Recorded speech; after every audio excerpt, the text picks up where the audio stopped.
بہت سارے لوگ خلیل الرحمان قمر صاحب کے ساتھ کام کرنے میں کمفرٹیبل نہیں ہوتے, ہر کسی کا اپنا اوپینین ہے.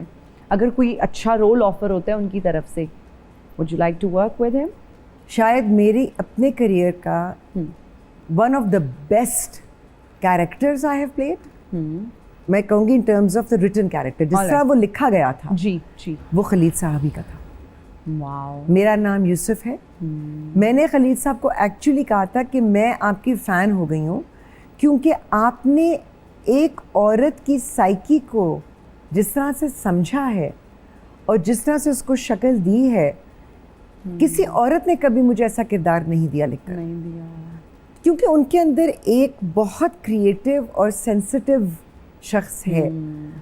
اب اپنی وہ ذاتی زندگی میں جو بھی کریں, اگر وہ منظر عام پر نہ آئے تو اچھا ہوگا. میرا خیال ہے اپنی ڈگنیٹی کو برقرار رکھنا بہت ضروری ہوتا ہے. ہر بات کہنے کی نہیں ہوتی ہے اور کچھ اپنی سوچ کا زاویہ بھی ٹھیک کرنا چاہیے, لیکن ایز اے رائٹر آپ ان یہ نہیں کہہ سکتے کہ وہ رائٹر اچھے ہیں. رائٹر وہ بہت اچھے ہیں. اچھا, آپ تو خود بھی کالم نگار رہی ہیں, آپ اتنا اچھا جو خود لکھ لے اور ماشاءاللہ سے اتنی ریسرچ ہو, تو جب کوئی رائٹر کا اسکرپٹ آپ کے پاس آتا ہے, کبھی ایسے ہوتا ہے کہ آپ اس کو امپرووائز کر دیں, اپنا ڈائلاگ اس کو بہتر کر دیں؟ بہت دفعہ. اچھا. کچھ رائٹرز ہیں خلیل صاحب, ان کے ڈائلاگ, ان کے جملے اتنے خوبصورتی سے لکھے ہوئے ہوتے ہیں کہ آپ کو ایک نقطہ بدلنے کا دل نہیں چاہتا. بی گل صاحبہ, بی گل ایسے لکھتی ہیں جیسے انہوں نے موتی پروئے ہوں. واہ واہ. آپ ایک لفظ ادھر سے ادھر کریں گے نا تو اس کی خوبصورتی ڈیمیج ہو جائے گی. ایسے رائٹرز کم ہیں ہمارے پاس. فرحت اشتیاق بہت اچھا لکھتی ہیں, مہا ملک بہت اچھا لکھتی ہیں. اچھا, صرف ڈائلاگ کے ساتھ ساتھ کردار کا جو ایک کیریکٹرائزیشن, وہ کیریکٹر اسکیچ, وہ بہت ضروری ہوتا ہے. ہمارے یہاں انفارچونیٹلی وہ ایک ذہنیت ہے کہ جی لڑکے لڑکے کی عشق کی یا محبت کی یا ان کے کانفلکٹس کی داستان ہے. ایکچولی پوری دنیا میں کہانیاں شروع ہوتی ہیں میچور لوگوں کی, کیونکہ انہوں نے دنیا دیکھی ہے, ان کے مشاہدے ہیں, ان کے تجربے ہیں. بالکل. تو وہ مجھے لگتا ہے کم رائٹرس ہیں جو اس چیز کو سمجھ رہے ہیں یا ایسے کردار لکھ رہے ہیں.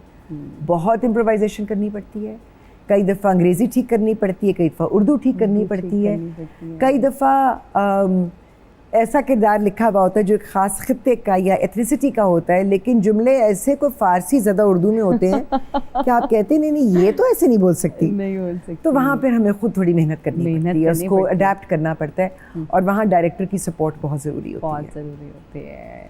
کو ایکٹرز کون پسند ہیں, کس کے ساتھ کام کرنا اچھا لگتا ہے, جن کے ساتھ کمفرٹیبل ہو کے کام کرتی ہیں, آپ کا دل چاہتا ہے کہ بار بار ان کے ساتھ کام کروں؟ اچھا, اب میں سینئر سے جونیئرس کی طرف آؤں گی تاکہ مجھے یاد رہے. اچھا, اوکے, آل رائٹ. جاوید شیخ صاحب ونڈرفل کو ایکٹر, آصر ضمیر صاحب ونڈرفل کو ایکٹر, شمیم ہلالی صاحبہ میری جان ہے, ان میں کیا خاتون ہیں وہ. دردانہ بٹ صاحبہ بہت پیاری ہماری, مرحوم جا چکی ہیں. طلعت حسین صاحب, اور اگر میں دیکھوں فیصل قریشی.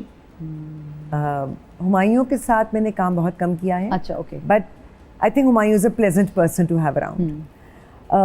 خواتین میں ارسا کے ساتھ بہت مزے کی بنتی ہے. اچھا. صبا فیصل کے ساتھ بھی میں نے کام کیا ہے. عائزہ, ماہرہ, سنم سعید, آمنہ شیخ, صبا قمر, ساری انڈسٹری کا نام لے لیا. بڑی ہماری ہمیشہ بڑی اچھی, نوین وقار, بڑی اچھی بانڈنگ رہی ہے, بڑی اچھی مجھے کہتے ہیں نا انرجی سیٹ پہ. جنید کے ساتھ, اینڈ دو جو میرے اڈاپٹیڈ بچے ہیں, ایک عثمان خالد بٹ اور ایک مدیحہ امام, ان کے ساتھ کام کر کے مجھے ہمیشہ لگتا ہے کہ I am home. So lovely people, lovely energy. I think بہت کم کوئی ایسا ہوگا جس کے بارے میں کہہ سکوں کہ ان کے ساتھ مجھے کام نہیں کرنا. اچھا جی, میں کچھ وزارتیں آپ کو دوں گی, آپ نے وہ وزارتیں ایکٹرز کو دینی ہیں. بڑی انٹرسٹنگ وزارتیں ہیں, ہم نے خود ہی بنائی ہوئی ہیں وزارتیں اپنے شو کے لیے, بڑی ایکسکلوسیو قسم کی وزارتیں. کچن کیبنٹ بنائی ہے. وزارت ماحولیات کس ایکٹر کو دینا چاہیں گی؟ یہ تو میں عثمان خالد بٹ کو ہی دوں گی. اوکے, زبردست. وزارت سنسنی اور تھرتھلی. سنسنی اور تھرتھلی, نادیہ خان. ویسے واو ہے نا. وزارت نمائش و زیبائش. صبا فیصل صاحبہ. کیونکہ وہ ہیڈ ٹو ٹو ہمیشہ تیار اور ہر وقت تیار, ہر کہتے ہیں نا تقریب کے لیے تیار ہوتی ہیں. بالکل.